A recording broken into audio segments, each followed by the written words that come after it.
Hello, good evening. It's time for our 114th step in our walking tour through the Bible. And in this step, we're going to finish off the Northern Kingdom.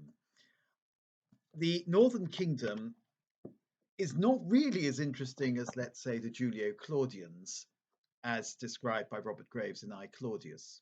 If ever you want to read a really great book about human depravity, I Claudius is it. But the Holy Scriptures, even though they're probably talking about an I Claudius situation, don't really go into that much detail, except sporadically, about the motivation of these people. Now, what happens is that King Hoshea of Israel is captured by Tiglath-Pileser, and no, it's not Shalmaneser, the king of Assyria, and taken off into exile. Samaria, the capital city of the Northern Kingdom, is besieged, and after 3 years' siege, it surrenders and the people are taken off into exile.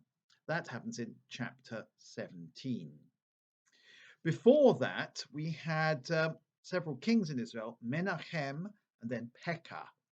These had been invaded by the Assyrians, made peace with the Assyrians by paying them off, accepting the payment of tribute, accepting client status, but then not being faithful to that client status. And that's why eventually the Assyrians reduced the land of Israel to a province. Incidentally, Hoshea is one who actually murdered the previous king, as so many of them did. And then he's taken away into exile, and that's the end of him. Now, what happens now is the Northern Kingdom ceases to exist. And the author of the second book of the Kings can't resist pointing out why this is the case. Well, there are two reasons. The first is they persisted in the sin of Jeroboam, son of Nebat. That is to say, they separated themselves religiously from the kingdom of Judah and, above all, from the temple worship. So they were heretics, they were schismatics. They did not follow the same liturgy as the rest. So they were not true children of Israel. They were unfaithful. So they were bad Jews, essentially, is what it's saying. The second thing it's saying is this, and this you see in chapter 17, verse 15. Pursuing for futility, they themselves became futile through copying the nations round them, although the Lord had ordered them not to act as they did. The lovely contemptuous phrase, pursuing futility, they themselves became futile. Why this talk of futility? Well, what happens is the second sin, apart from the sin of Jeroboam, son of Nebat, is the sin of syncretism. That is to say, adopting the religious customs and indeed other social customs of the people around them. That is to say, assimilation, we could call it nowadays. They had this futile desire to be like other people. And it's futile because it's useless, and they just became an irrelevance and they were swept away by the tide of history. Now, these two sins, you might like to examine your conscience. We might all like to examine our consciences on these two sins. Have we been guilty of the sin of schism? Oh no, that's the Anglicans or the Methodists or the Unitarians or people like that, isn't it? We're the Catholics. We have not gone into schism. But have we lived out fully the charism of unity in the church? That's the question we should ask ourselves. Have we cultivated unity? Have we promoted unity? Or have we fallen to bickering and squabbling? Not just spiritual unity or togetherness or Gemütlichkeit, or how lovely it is when brothers dwell together in unity sort of unity. I also mean the unity of liturgical unity. Have we, in celebrating the liturgy of the church, observed with care the universality of the church's liturgy? Now, the universality of the church's liturgy is not to be confused with uniformity. As you know, in the Catholic Church, there are 28 different rites, 28 ways of saying Mass.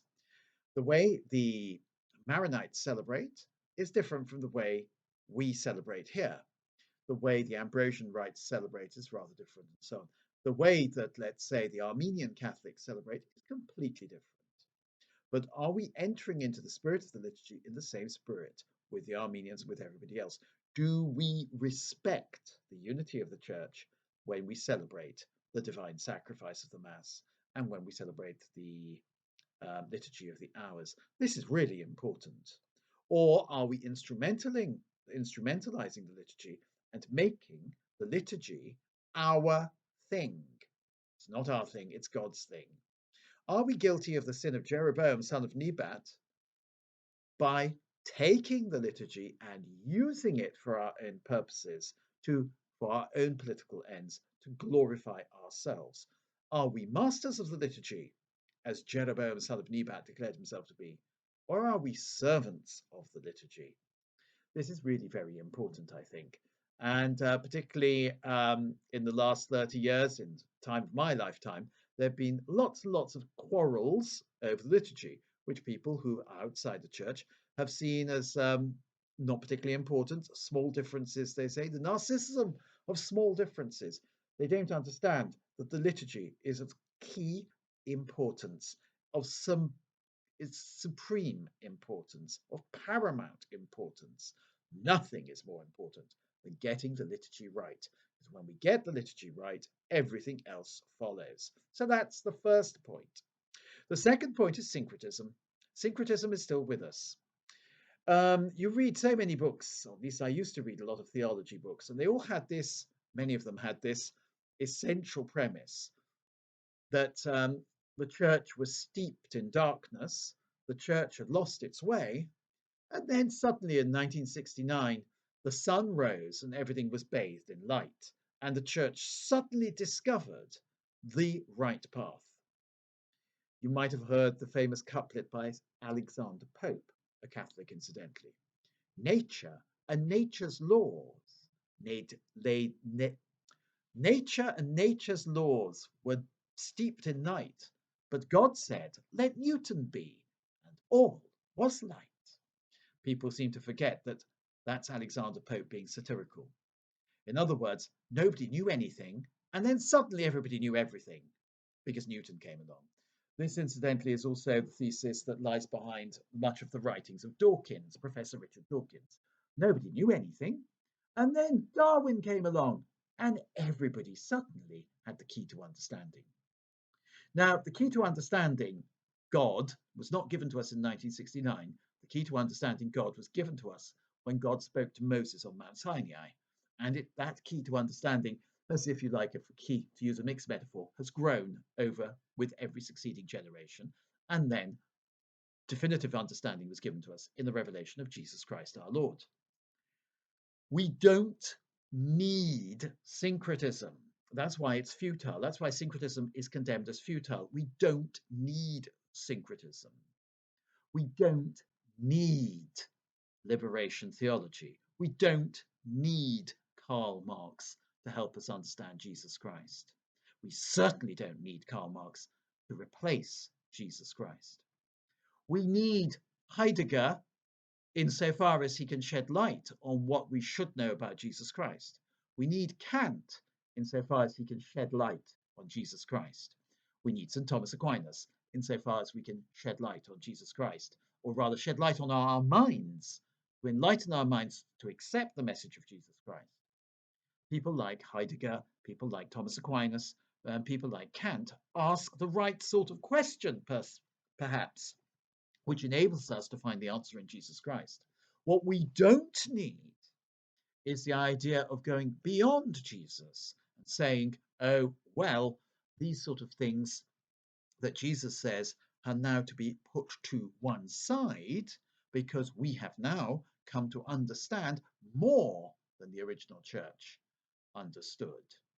So for example, if you remember Jezebel, she was a great woman. She was a modernizer. She said, hey, guys, this religion you've got, it's so old-fashioned. I'm from Tyre and Sidon. I'm the daughter of the king of Tyre. I'm from that great mercantile nation. I'm from the people who've invented purple dye. I'm from the people who are metal workers. I'm technologically advanced, and you really need to bring your religion up to date. You know, this monotheism, it's so really passe. Nobody else is going in for monotheism. You need to get with the program. And we have voices like Jezebel's even today. We have charming and forceful people who tell us that we really need to update things. Well, I've got news for you. The gospel of Christ can never go out of date. Reject syncretism. Reject the siren voices that tell you that the world needs to reform religion. Rather, true religion needs to reform the world and reject the sin of Jeroboam, son of Nebat. Okay, that's enough from me. We'll carry on next time. All the best then. Bye.